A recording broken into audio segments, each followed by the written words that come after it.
belittling comments. At a certain point, it got physical.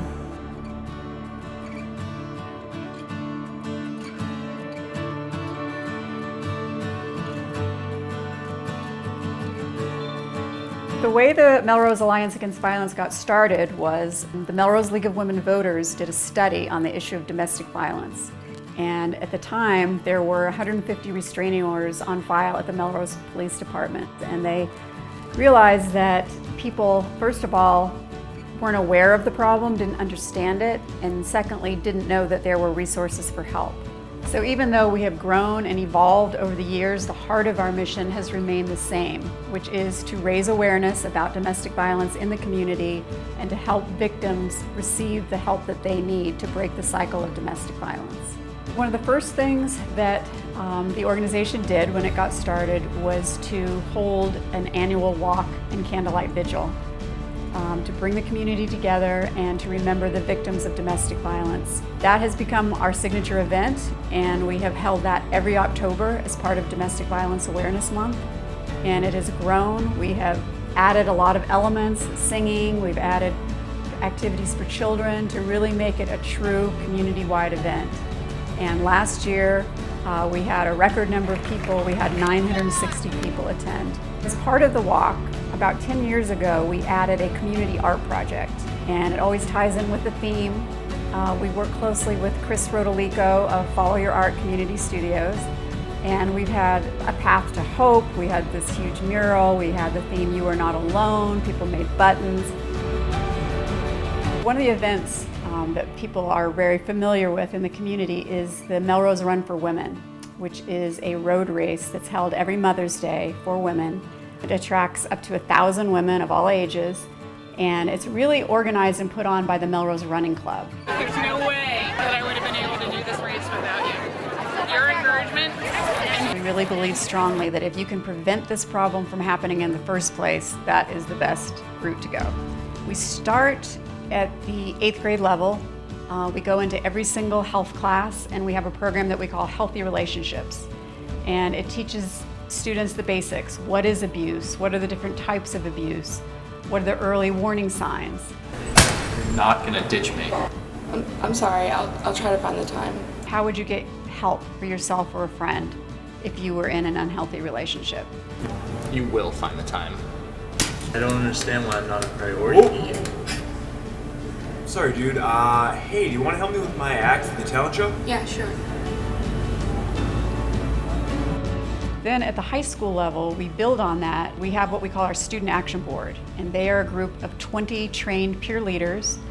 And pretty much everything we do at the high school level, we do through the Student Action Board. Number one, because they are incredible leaders and wonderful resources, and number two, because other kids listen to them more than they would to adults. The importance of talking and discussing issues, saying them out loud, putting it in a context where they're having a discussion about it with their peers is so essential. There's been such a wide variety of different types of people in the high school, and really got a lot of different opinions. That just helped me expand my view about these issues and helped, I think, everybody gain a better understanding. Something really impactful for me in high school was getting to facilitate in freshman wellness classes on the topics of healthy relationships. A lot of that is really what I do now as my full-time job. We started a mentoring program really based on the idea and the research that shows that one caring adult can protect against a lot of different factors, one of them being a victim or perpetrator of violence. We've done a lot of training with teachers, with coaches, with parents, helping them understand the issue and to know what warning signs to look for and to know how to get help. We do everything from a booth at the Victorian Fair, we have articles in the newspaper, we have a newsletter we send out, we have a very active Facebook page. We're getting there with Instagram.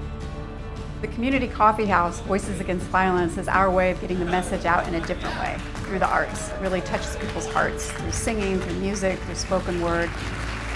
In 2018, we started an initiative called Men for MAAV, which is men taking a stand, having a voice as allies against domestic violence. They had bright pink shirts made that said, "Are you man enough?" We have a support group that's been operating for 8 years. It meets every single week, free, confidential, run by a licensed clinical social worker. And this group has just been an absolute lifeline for many of the women in it. I started attending MAAV's weekly support group for survivors of domestic violence and learned so much. For once, I felt empowered and not afraid. We have a small staff, but I think we are large in terms of our impact in the community. We have developed relationships and partnerships for 25 years with the police, with the schools, with the business community, with the clergy, with students, with parents. As a friend of mine said to me once, MAAV has become part of the fabric of the community. It's a complicated problem, it's not easy. I don't want to make it sound like all they have to do is call us and then their problems are solved. No, it's a journey, it's a process. But we have so many resources, we have so many partners that we can leverage, that when someone does come to us for help, it makes me feel so good to know that I have all these people that I can call that will help the person, and to be able to say to them, truly, you are not alone and we can help you.